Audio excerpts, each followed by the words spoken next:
Alléluia.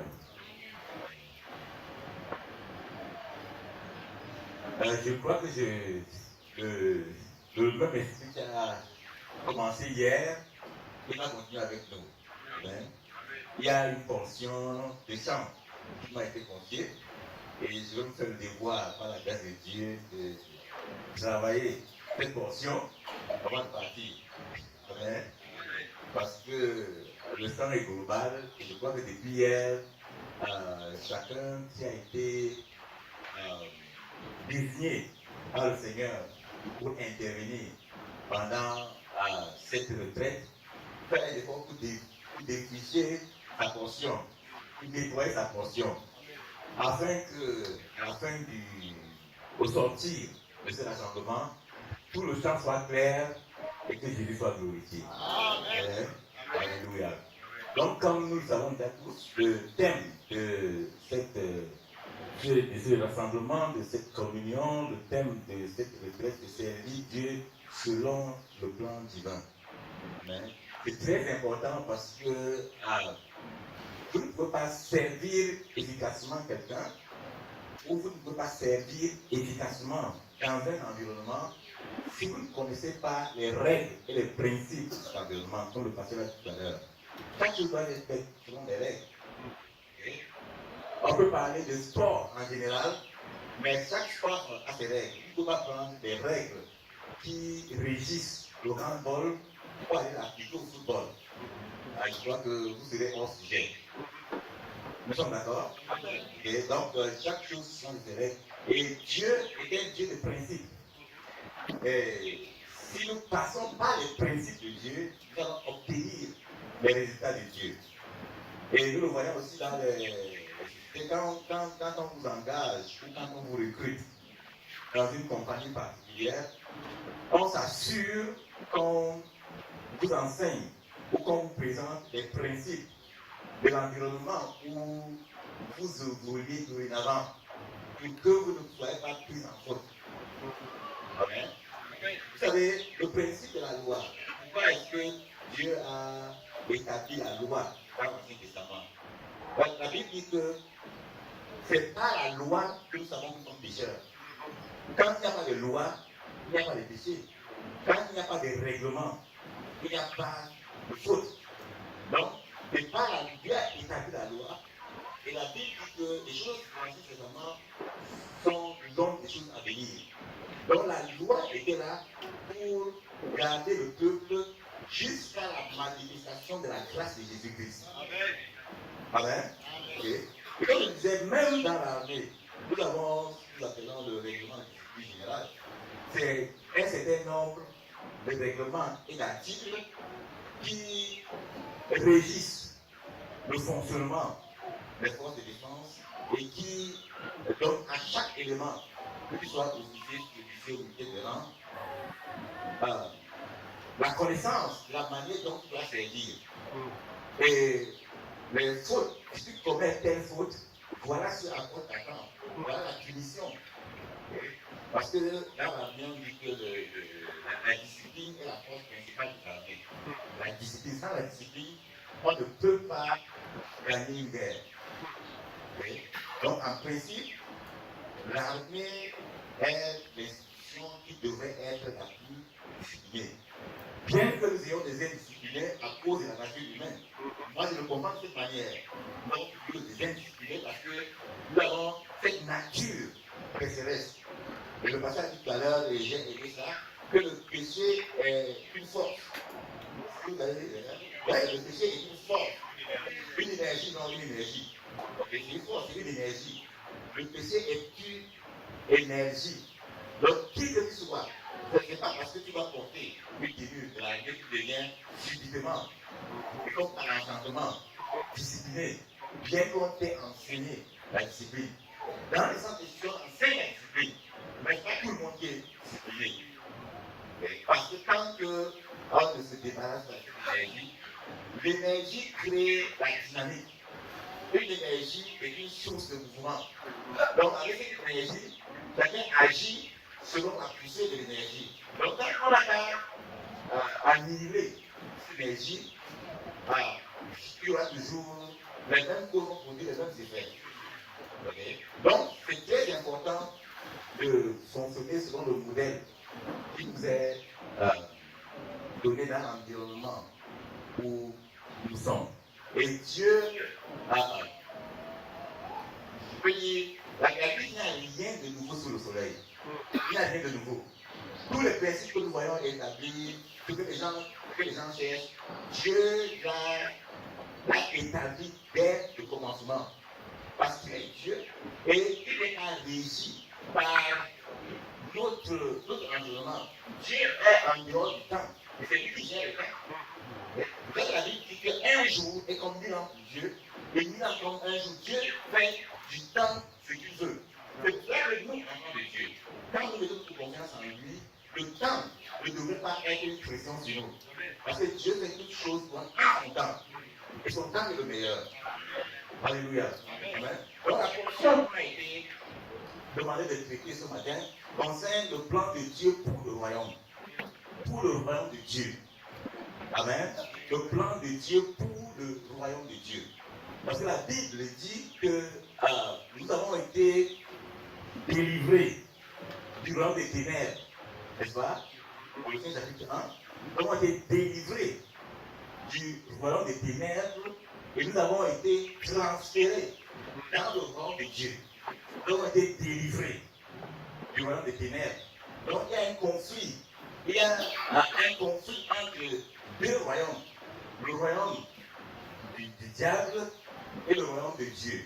Dans le passé, comme il a dit tout à l'heure, étant dans son ancienne église, comme nous tous, moi j'ai évolué avec l'évangélique, et c'est les mêmes, et tout ce qu'il a dit, c'est ce qu'il fait. Ok? Nous étions là-bas, on allait à l'église, on n'était pas différents de nos collègues, et dans la semaine, nous faisons autre chose, et le dimanche, on allait à l'église, on s'habillait en blanc. Les gens chantaient la chorale, et la chorale disait au bas d'en face. Vous voyez, c'est tellement bête que parfois, quand nous devons être insensés, au moins, dès que les gens passent sur la route, on reconnaît que c'est les touristes, parce qu'ils sont en blanc dans le bar. Au moins, on peut rentrer à la maison pour chanter, non? Et c'est discipliné. Mais, cette énergie-là, pour aller dans le bar, après on va chanter la chorale, on va avoir un rassemblement alcoolique. Okay? Donc il y a un conflit, c'est pour cela que la Bible dit que Dieu nous a délivrés de la vraie manière de vivre que nous avons été nos parents. Dieu nous a délivrés en nous transférant du royaume des ténèbres pour le royaume de son Fils bien-aimé, le royaume des lumières. Amen. Il y a un conflit entre ces deux royaumes. Maintenant que nous arrivons dans ce royaume, si nous ne comprenons pas pourquoi nous y sommes, si nous ne comprenons pas ce à quoi Dieu nous appelle, si nous ne comprenons pas le bien fondé de notre présence là-bas, nous n'allons pas être efficaces dans notre service. Vous voyez, pour que quelqu'un adhère à un projet, il faut qu'il comprenne le projet dès le commencement, qu'il s'approprie le projet, qu'il fasse de ce projet-là sien. Voilà un exemple. Quand Dieu dans le livre de Genèse, quand Dieu a créé Adam, ok, la Bible dit qu'il a créé Adam et Ève, il a créé l'homme et la femme, mais il a manifesté l'homme premièrement, n'est-ce pas? Et il venait communier avec lui parce qu'il a créé l'homme pour la communion et pour le servir. C'est pour ça qu'il a mis l'homme dans le jardin d'Éden pour le cultiver et pour le garder, pour le servir, pour travailler. Et à un moment, quand on a le concept du mariage, la Bible dit que c'est Dieu qui a énoncé le fait qu'il n'est pas bon que l'on soit seul. Ça ne venait pas de l'homme, ça venait de Dieu. Parce que c'est Dieu qui avait créé l'homme Et Dieu connaissait, et jusqu'aujourd'hui, connaît ce qui est bien pour l'homme. Il savait ce qui manquait à l'homme. Et la Bible dit que Dieu a fait passer les animaux, mâles et femelles. Vous vous souvenez, n'est-ce pas? Les animaux mâles et femelles, le chien et la chienne, le serpent, la serpente, le coq et la poule, le singe et la guenon, le porc et la vue, le cheval et la jument, okay. Le lion et la lionne, ok. Le panthère, la panthère et le panthère. Alléluia. Amen. Oui, Dieu n'est pas bête. Donc, Dieu les a fait passer et il a dit tout nom que l'homme, la Bible dit que l'homme n'a pas vu un autre être semblant à lui. À ce moment, ça c'est cette façon de parler, l'homme était comme désolé, à la limite, frustré. Il dit, mais avez-vous même les animaux que je commande, même les animaux qui sont sous mes ordres, sous mon autorité, chacun d'eux a au moins un être semblable à lui. Oui, Dieu vient, mais nous savons tous que Dieu n'a pas cette chair, n'est-ce pas? Il est esprit. Et à ce moment-là, Dieu il a amené l'homme à comprendre qu'il avait un besoin. C'est pour cela qu'à ce niveau, la Bible dit qu'il a fait tomber l'homme dans un profond sommeil. Il a pris sa côte, il a fait une femme, qu'il a amenée vers lui. Quand l'homme se réveille, il dit, voici enfin, ce qui est os de mes os, chair de ma chair, elle est mon semblable, on l'appellera femme. Et maintenant, il s'est approprié le projet. Et Dieu avait réussi. Donc c'est très important. C'est très important que nous approprions un projet. Sinon, ce projet ne va pas réussir ou il sera un problème pour nous. Okay? Donc nous avons été transférés dans le royaume de Dieu. La Bible dit que nous sommes les fils du royaume. Alléluia. Amen. Et dans ce royaume, Jésus-Christ, lui, a racheté la grande commission. Ok?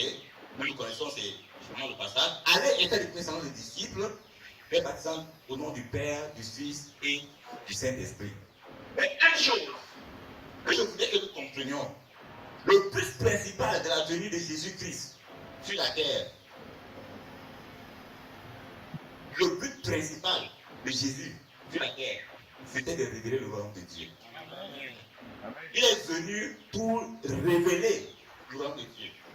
C'est pour ça que quand nous voyons dans Hébreu chapitre 10,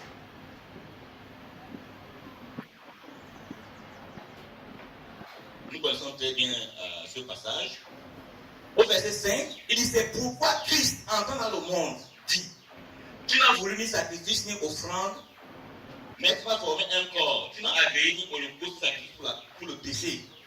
Alors j'ai dit, voici, je viens dans le rouleau du livre, il est question de moi, pour faire, ô Dieu, ta volonté. Je viens pour faire ta volonté. Parce que Dieu, à ce moment précis, avait déjà décidé que le meilleur ou la meilleure solution pour résoudre le péché de l'homme, c'était de révéler le royaume par son Fils. Parce que toutes les autres tentatives, toutes les autres choses, les sacrifices, les boucs, les brebis et tout ça, tout cela ne pouvait pas résoudre le problème du péché. Et ça couvrait seulement le péché temporairement. Parce que pour que Dieu puisse parler à son peuple, parce que Dieu ne supporte pas le péché. Il n'y a rien de péché dans sa présence. Et puis là, nous voyons dans le processus du sacrifice de Jésus, à un moment, il a crié, mon Dieu, pourquoi m'as-tu abandonné? Amen. À ce moment précis, il prenait sur lui tous nos péchés, toutes nos iniquités. Amen. Il était méconnaissable et Dieu ne pouvait pas, Dieu ne supporte pas le péché, il ne regarde pas le péché. Et à ce moment-là, au summum du sacrifice que Jésus a dû se retrouver seul. Il a dû se retrouver seul, ce qu'il n'a jamais vécu de sa vie.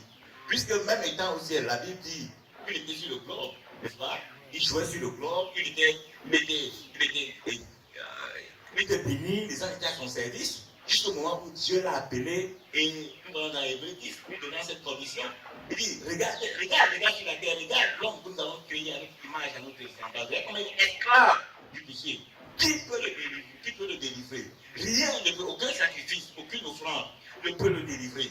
La seule chose qui est acceptable serait un sacrifice qui vient d'un sang qui n'a pas de péché. Et c'est pour ça que Jésus a dit que oui, je viens pour faire ta volonté. La volonté de Dieu est que tout homme soit sauvé. Alléluia. Amen. Donc, Jésus a accepté de venir et pour révéler le royaume. C'est pour ça que quand vous regardez dans la Bible,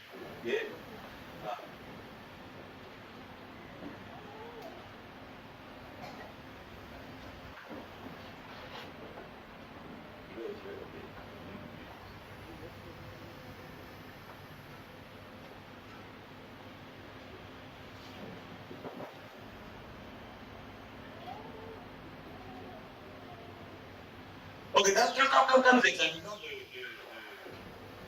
le Nouveau Testament, dans plusieurs passages, ok, je vais aller dans plusieurs passages, vous allez voir, par exemple dans Matthieu chapitre 6, verset 33, il dit, cherchez premièrement le royaume et la justice de Dieu, et toutes ces choses vous seront données. Amen. Et dans Matthieu 12, 28, il dit, mais comme on l'accusait de chasser, qu'il est possédé, on disait qu'il est un démon, n'est-ce pas? Vous savez, quand les gens du monde ne comprennent rien, ils vont dire n'importe quoi. On dit qu'il est un démon, c'est pour ça qu'il réussit à chasser les démons. Est-ce qu'un démon peut chasser un démon? Ouais. Il dit, mais si ce n'est pas l'esprit de Dieu que je chasse les démons, le royaume de Dieu est donc venu vers vous. Le royaume de Dieu. Donc tout ce que Jésus faisait, c'était pour manifester, pour révéler le royaume. Amen. Et il dit, au Matthieu chapitre 21, 43, c'est pourquoi je vous le dis. Le royaume de Dieu, ok, non. Il dit, donc, Marc chapitre 1, verset 15, il disait, le temps est accompli et le royaume de Dieu est proche. Répandez-vous et croyez à la bonne nouvelle. Alléluia. Amen. Marc 4, 11, il leur dit, c'est à vous qu'a été donné le mystère du royaume. C'est à nous qu'a été donné le mystère du royaume. Mais pour ceux qui sont dehors, tout se passe en parabole. Vous savez, quand Jésus prêchait, quand il prêchait à la foule, il parlait en parabole. Mais dans la salle, avec ses disciples, il leur expliquait ce qu'il voulait dire. Il leur révélait le mystère du royaume. Okay? Et chaque fois, quand il voulait parler, il dit, oh, quel exemple prendrais-je? À quoi peut-on comparer le royaume de Dieu? Donc Jésus est venu pour révéler le royaume de Dieu. Amen. Et quand nous voyons dans Luc chapitre 4, non, dans Luc chapitre 9, le verset 1 et 2.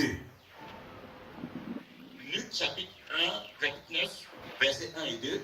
Nous voyons là que Jésus aussi, après tout le temps qu'il a passé avec ses disciples, il les envoie faire quoi? Jésus ayant assemblé les 12, leur donna force et pouvoir sur tout le démon avec la puissance de guérir les maladies.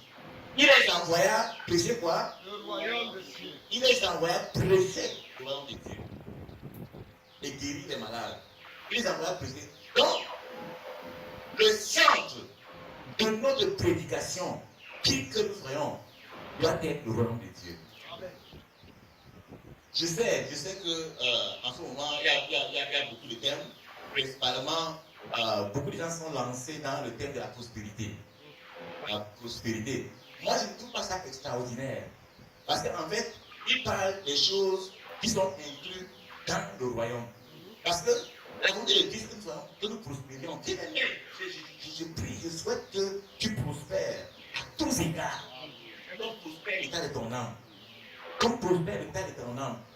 Pendant que ton âme va prospérer dans le Seigneur, la faveur de Dieu va faire que tu prospères à tous égards. Que ce soit dans ton foyer, tu vas prospérer. Dans ton travail, les œuvres de tes mains vont prospérer. La santé prospère. Donc la prospérité, c'est comme, nous disons souvent que le salut est un paquet. Le salut est un cadeau. Et dans ce paquet, il y a beaucoup de choses. Parmi ces choses, il y a la prospérité. Parce que ça veut dire que pour placer le royaume, il faut vous accrocher seulement sur un plan. Il faut être équilibré. C'est tout. Il y a l'amour, il y a la santé, il y a la prospérité, il y a la grâce de Dieu, il y a toutes ces choses, il y a la guérison. Tout ça, c'est un paquet. Quand vous êtes sauvé, quand vous avez reçu Jésus-Christ comme votre Seigneur et votre Sauveur personnel, le Saint-Esprit vient avec toutes ces choses. Le Saint-Esprit vient avec l'amour de Dieu. La Bible dit dans Romains chapitre 5 au verset 5 que l'espérance ne trompe point. Car l'amour de Dieu a été répandu dans nos cœurs par le Saint-Esprit qui nous a été donné. Alléluia. Ça veut dire que si tu es quelqu'un qui n'a jamais été aimé, ou bien qui n'est pas aimé, ou bien qui a l'impression qu'il est méprisé, sache que Jésus-Christ t'aime. Et l'amour de Jésus-Christ est plus grand que tout autre amour que tu aurais pu expérimenter. Alléluia. Amen. Donc, le but principal de Jésus-Christ était de révéler le royaume. Et nous voyons que dans Luc chapitre 9, versets 1 et 2, voilà le mandat qu'il donne à ses disciples. Révéler le royaume. Et justement dans la grande commission, il dit, allez et faites de toutes les nations des disciples. Et baptisez-les au nom du Père, du Fils et du Saint-Esprit. Et promet d'être avec nous jusqu'à la fin du monde. Amen. Amen. Ok. Donc, et quand nous parlons du royaume de Dieu, bon, il y a une autre passage pour lequel je voulais revenir. Dans Marc chapitre 9. Marc chapitre 9, au verset 1, Jésus dit,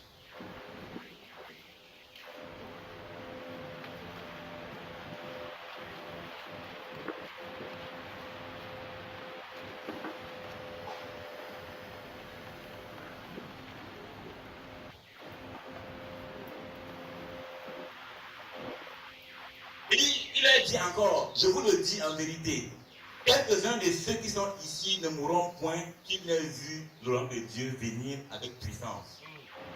Jésus est venu révéler le royaume et il préfère, il a fait des disciples, il dit, quelques-uns de ceux-là ne mourront point avant qu'ils n'aient vu venir le royaume de Dieu avec puissance. Ça s'est manifesté, ça s'est pas manifesté. Quand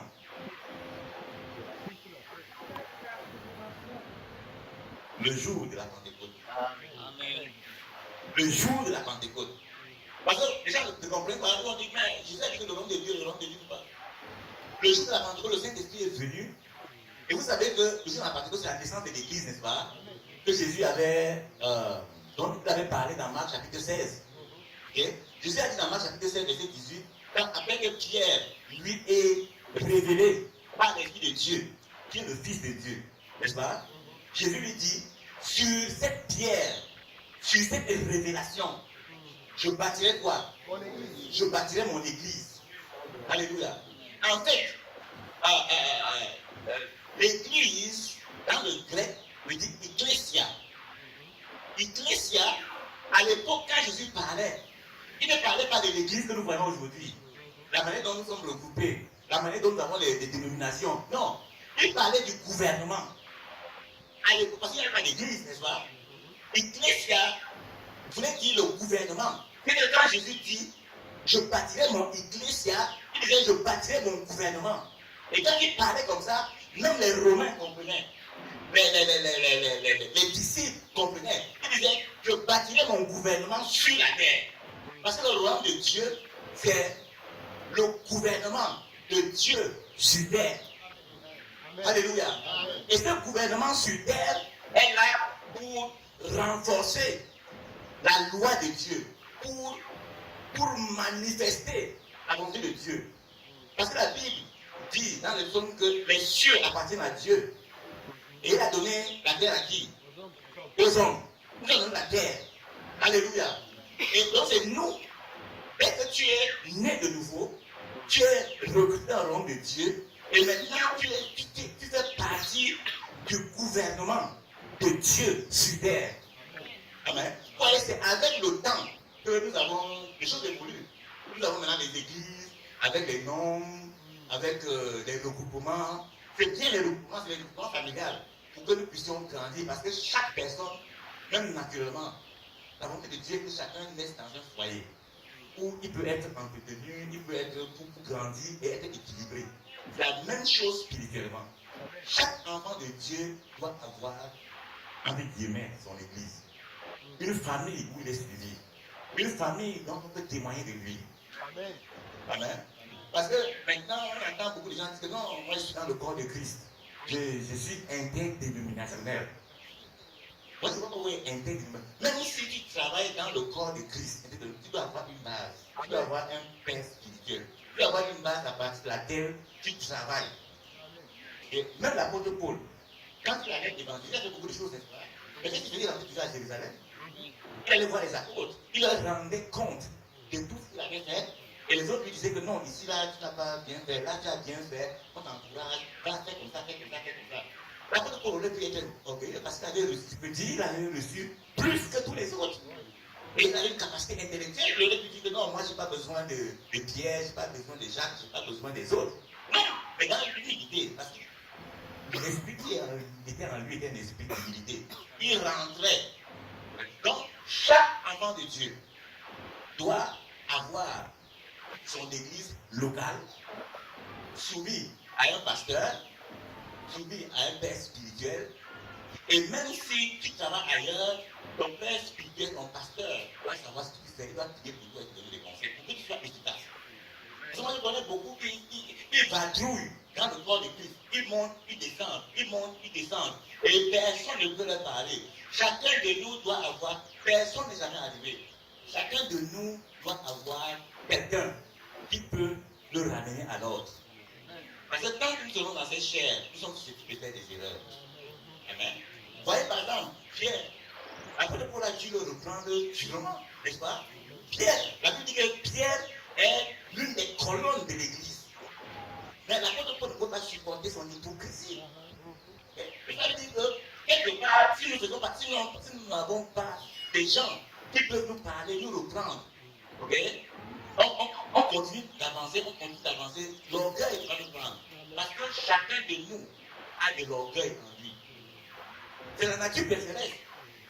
Chacun a de l'orgueil. Vous voyez, par exemple, si j'entre ici, on m'a invité, ok? Et il m'a présenté. J'entre ici là, et puis on me prend, on va me mettre à l'angle là-bas. Quand je parle, on te prend, on te met à l'angle là-bas. Ton nom, c'est pas parti. Tu seras assis là, tu vas commencer à dire les gens si ça c'est l'orgueil. C'est la manifestation. Ok? C'est la manifestation. Ça te pique. Même si tu ça te pique. Ça te pique. C'est dans notre chair. Vérité. C'est dans notre chair. Donc, maintenant, l'apôtre Paul dit, j'assujettis mon corps. Je le tiens, je le tiens assujetti. Parce que si tu n'assujettis pas, quand nous avons cette chair-là, la chair est notre plus grand ennemi. Il y a de l'orgueil dedans.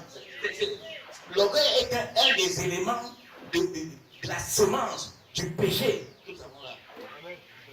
Donc si nous n'en sommes pas conscients, le problème est que je dois être conscient que j'ai de l'orgueil en moi. Parce qu'il y a des gens qui sont orgueilleux et qui ne savent pas qu'ils sont orgueilleux, mais qui n'acceptent pas qu'ils sont orgueilleux. Donc ils doivent accepter et commencer à faire attention. Quand tu connais ton ennemi, tu fais attention. Donc sache que toi, homme, toi, femme, à cause de la semence du péché qui est dans ta chair, oui, ton esprit est vivant, oui, ton âme est sauvée, si ton âme continue d'obéir à ton esprit qui obéit au Saint-Esprit, mais ta chair résiste, combat. Il y a des éléments, il y a la semence du péché. Donc, il faut soumettre ta chair par l'esprit, par force. Alléluia. Amen. Donc il y a cette semence d'orgueil en nous. Semence que nous devons maîtriser, nous devons assujettir. Donc, Jésus dit, je bâtirai mon église, je bâtirai mon ecclésia, je bâtirai mon gouvernement sur la terre. Et fondé sur cette pierre, cette révélation que tu as eue. Tu n'as pas eu de la chair ni du sang, tu l'as eu de mon Père qui est dans le ciel. C'est une révélation spirituelle. Donc, sur ce fondement, que je suis le Christ, loin de Dieu, je bâtirai mon gouvernement. Alléluia. Et dans mon gouvernement, il y aura des hommes et des femmes remplis du Saint-Esprit qui vont faire des exploits, qui vont prêcher l'évangile, qui vont imposer les mains aux malades, qui seront guéris. Alléluia. Qui seront la solution. Et quand les gens du monde vont voir qu'il y a une solution dans le royaume, ils rejoindront le royaume. Donc notre responsabilité en tant que membre du gouvernement de Jésus-Christ. Parce qu'il faut comprendre que tu es un ministre de Jésus-Christ. Tu es un ambassadeur de Christ. 2 Corinthiens chapitre 5, verset 20. Amen. Tu es un ambassadeur. Donc, il faut comprendre ce concept. Peut-être que tu te négliges toi-même, parce que tu entends toujours, on appelle les autres Excellence, Monsieur le ministre, Excellence, Monsieur le gouverneur, Excellence, Monsieur le gouverneur. Toi, tu es Excellence, enfant de Dieu. Amen. Alléluia. Alléluia. Tu es Excellence, enfant de Dieu. Donc ta valeur ne dépend pas de ce que les gens disent. Ta valeur ne dépend pas de combien d'argent tu as dans ton compte en banque. Vous êtes avec moi? Ta valeur dépend de ce que Dieu dit. Et c'est pour ça que le psalmiste dans le psaume 139, il dit, je te bénis Seigneur de ce que j'ai été merveilleusement créé. Alléluia. Dans le lieu secret, tu m'as tissé. Il y a des temps, je posais avec ma fille qui fait des études de médecine. Sa mère avait mal au dos. Sa mère lui demandait de la masser un peu. Elle disait que bon, tu n'es pas un kiné, parce que les kinés savent. Elle dit non, parce que les kinés sont spécialistes, parce que elle dit qu'il y a plusieurs centaines de vaisseaux dans le corps. Les nerfs. Elle dit, tout est bien agencé. Et donc, elle dit, tu sais, quand tu regardes l'anatomie de l'homme, l'homme est merveilleusement tissé, merveilleusement, et vous voyez, bâti. Et vous voyez, Dieu, quand vous voyez la création, du premier au 5e jour, Dieu a tout créé. Bon, c'est le 6e jour qu'il a créé l'homme.